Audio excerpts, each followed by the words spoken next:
నేను మిమ్మల్ని కోరేది, ప్రజలు మనకు అధికారం ఇచ్చారు.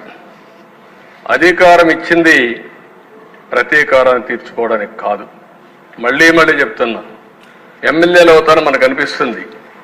ఇన్ని రోజులు వాడు వేధించాడు, నా కార్యకర్తలు ఆనందంగా ఉంటారు, నేను కూడా వేధిస్తే నా కార్యకర్తలు తృప్తి పడతారనుకుంటారు. కానీ అది మాత్రం చేయొద్దండి.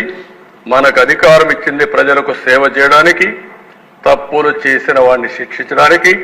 శిక్షించే బాధ్యత ప్రభుత్వాన్ని, సేవ చేసే అవకాశం బాధ్యత మీదిగా తీసుకోవాల్సిందిగా మరొక్కసారి కోరుకుంటూ, ఎక్కడా దీన్ని ఉపేక్షించం. ఒకవేళ కానీ మన వాళ్ళు తప్పు చేసినా ఏమనుకోవద్దని మొన్నైతే పవన్ కళ్యాణ్ గారు చాలా స్పష్టంగా లేసిరేసి పార్టీ మీటింగ్లు చెప్పారు. ఇక్కడ కూడా మొన్న కూడా చెప్పారు. నేను మనస్ఫూర్తిగా అభినందిస్తున్నా. ఆన్ రికార్డ్, ఒకవేళ అలాంటి తప్పు జరిగితే నేను చేసినా మొదట నా మీద యాక్షన్ తీసుకోమని